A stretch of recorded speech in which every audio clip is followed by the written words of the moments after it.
My name is Grace. I'm 63 years old. A few years ago, I lost my husband and now I'm living on my pension. However, it's not a lonely existence. I've been a part of a choir for years and I have many friends, so my life is rather lively. After caring for my husband during his lengthy illness, people tell me I seem to have found a new lease on life now that I'm no longer burdened with that responsibility. I loved my husband dearly and I would have preferred to have him by my side forever. So there are days when I'm struck by a profound sense of loss. But on those days, I talk to his photo on our home altar or sing my favorite songs, remembering how I used to smile and joyfully listen to my stories and songs. Plus, I have a little secret I keep from everyone. My husband left not just our home, but a substantial amount of money as well. I usually get by just fine on my pension, so I don't worry about it much, but knowing I have a nest egg for emergencies provides a certain sense of relief. I was thinking I would continue to live this free and easy life, but then my son and his wife, who had been stationed overseas, contacted me to say they were returning to the US. And what's more, they wanted to live with me after the return. I was delighted at the thought of seeing them face to face rather than just through video calls, and I looked forward to seeing my grandchildren. But there's one thing that has me worried. It was about my daughter-in-law, Mary. On the surface, she seems amiable and efficient, but I have an inexplicable aversion towards her. It feels like she's two-faced, or sometimes she scares me. But when I listen to friends talk badly about my daughter-in-law, I start to think that my feelings towards her stem from the jealousy I feel about her taking my son. Could it be generational prejudice?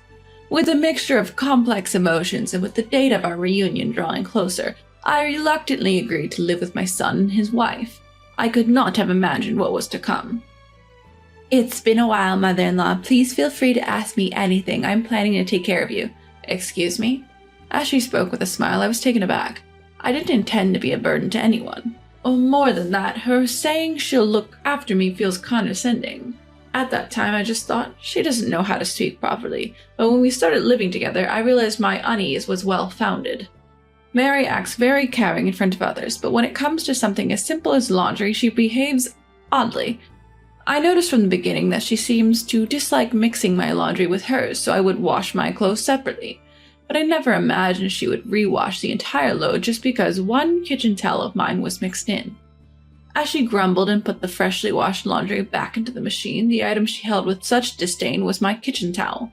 She tossed it aside like it was dirty and exclaimed, "It's going to smell like old woman. This is ridiculous." Another time when Mary wasn't around, I took in everyone's laundry after a brief rain shower. Despite them being almost dry, she rewashed them.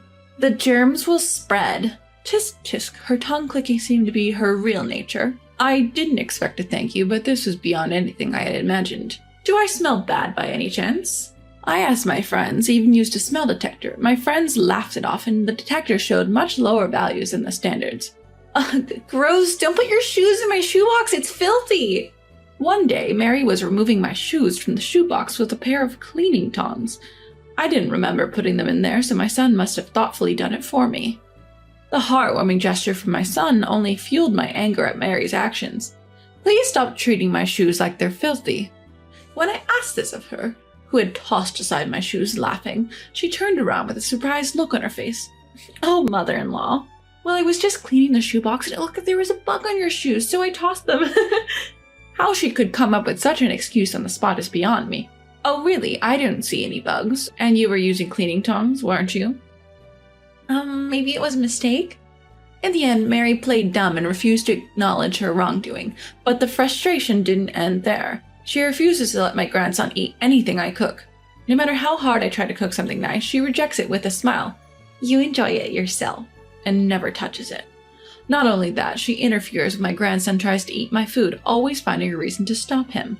She freely uses the ingredients I buy without a word, always messing up my plans. She takes the ingredients but refuses the food. It seems she wants to exclude anything I have a hand in.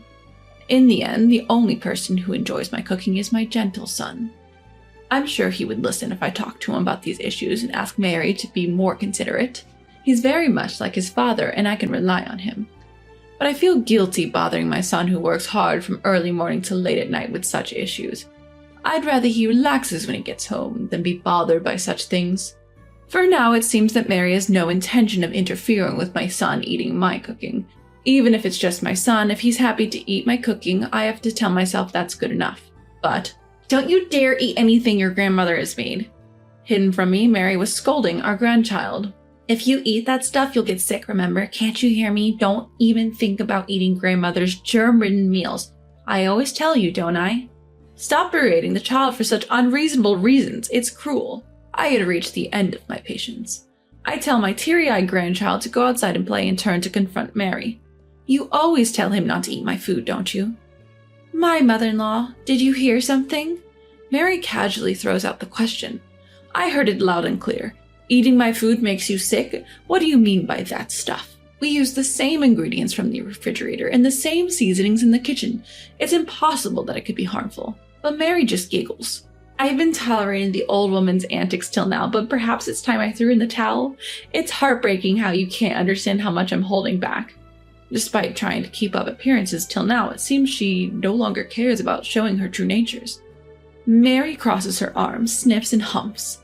You're an old woman, nearing the end. You should just stay in your room or something and keep quiet.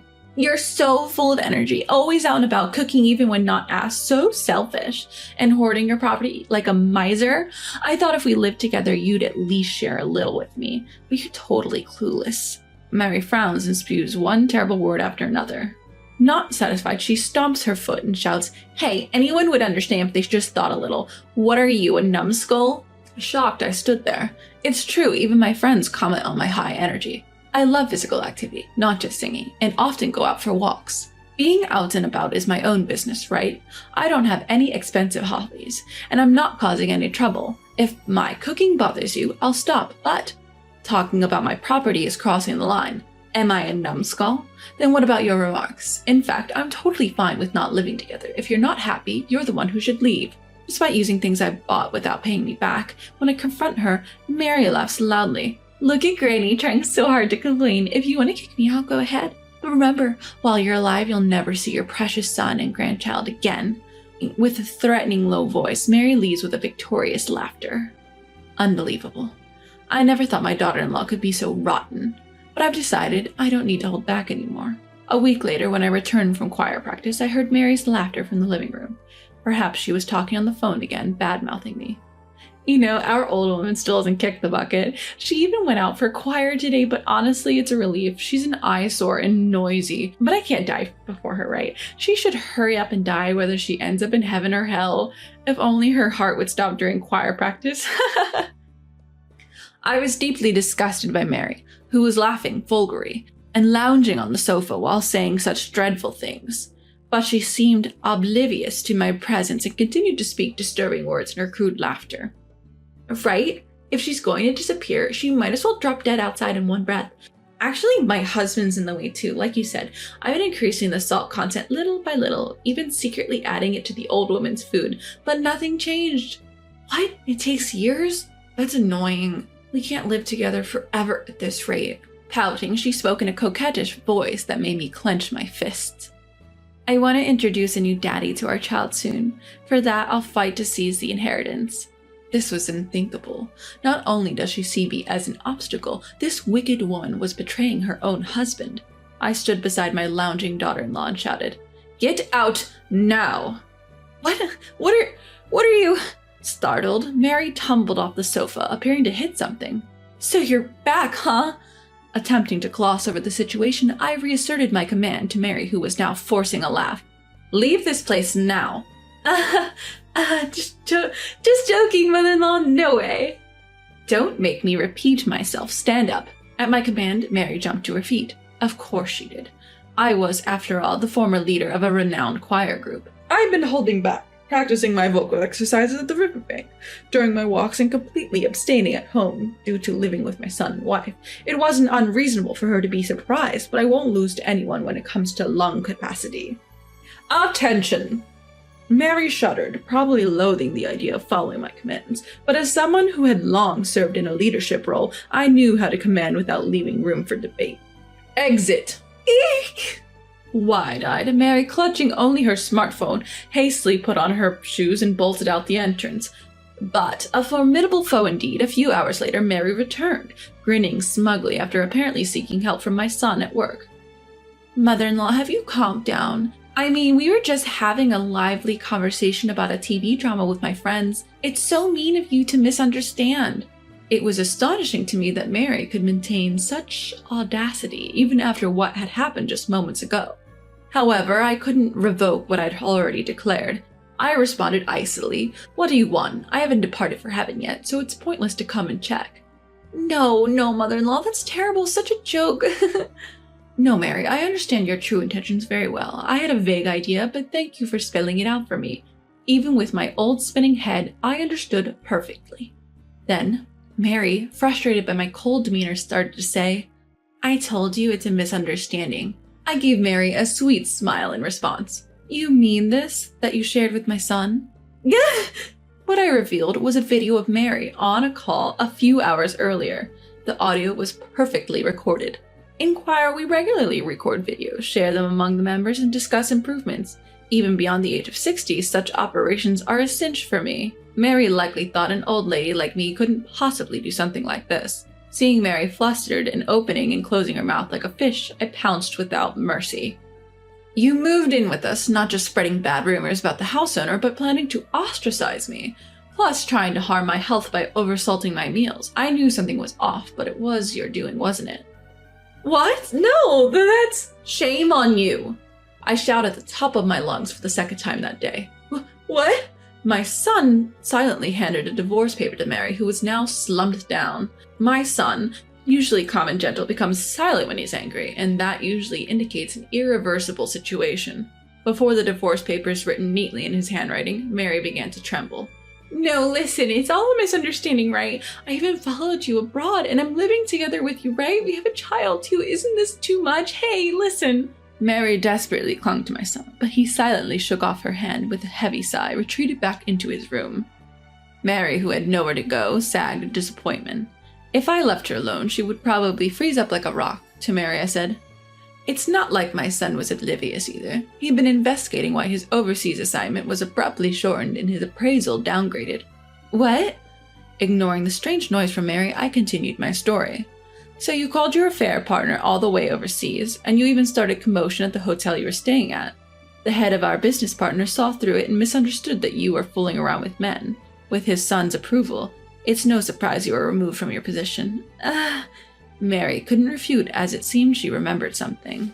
"That misunderstanding has finally been cleared up. It seems there's talk of you getting assigned overseas again. Do you understand? Even without our disagreements, it was already over between you and him. And no matter how kind he is, he wouldn't want to keep someone around who wishes he would disappear quickly. Here, pen and ink." I cut her off sharply and urged Mary to hurry up.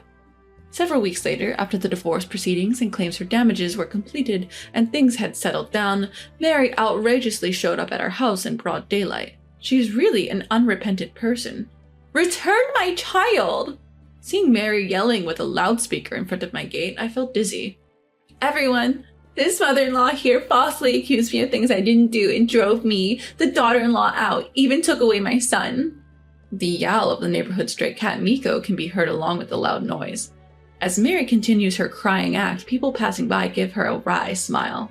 "At least please return my son. I painfully gave birth to him."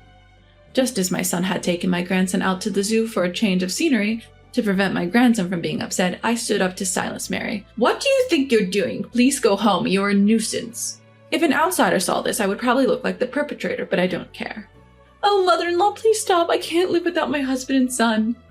"Your pathetic performance is quite a sight, all for naught, you know," I told her with a smile, and Mary suddenly fell silent. "Oh, is that so? Say something like that, you'll need care eventually. I recommend trying to win me over while you can." Where does that confidence come from? I, the ever-changing one, don't understand. When I shouted back, I thought Mary would lose her patience and get angry, but instead she mimics crying. "You're so mean, mother-in-law." Like the crying woman in a movie, Mary dramatically yells, making me sigh. "Right, I did do something terrible to you. I'm sorry." As soon as I said that, Mary abruptly stopped crying and smiled smugly. "You finally understood. You have to cherish me." "Sure, I really do feel bad. I meant to only share it with my son, but I accidentally, out of habit, sent the video to my choir friends too. I don't think you know, but our choir is large, and we have many members in the area. Some of them even have family members working at the police box, you know." "Oh, over here. Sorry for the trouble. This is Mary." who was plotting my son and my downfall. Couldn't you take her away? I introduced Mary to the young police officer who rushed over. What? No, why? No, I don't want to go to the police. Stop it! However, there was no way the police would ignore her making such a fuss with a loudspeaker in front of her ex-husband's house. I had consulted with the police box beforehand about such a thing and had also apologized to the neighbors.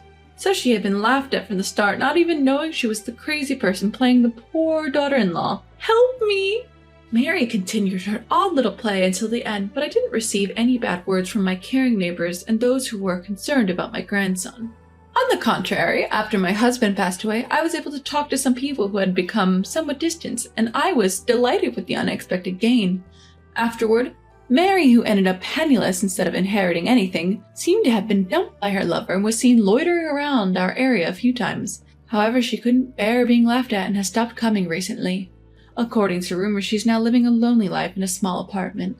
As for me, I decided to accompany my son and grandson on his overseas assignment. I considered selling the house, but I want to have enjoyable conversations again with the neighbors I've grown fond of, so I'm renting it out. And my grandson seemed to have been afraid of Mary, who was easily irritable like a wicked witch when the two of them were together, and surprisingly, he easily accepted a life without Mary. I want my son to find a kind wife soon, so I felt reluctant to be with them as I might be an obstacle to a new encounter. But since my son and grandson rely on me, it seems that our days of gathering around a delicious table as a trio will continue for a while.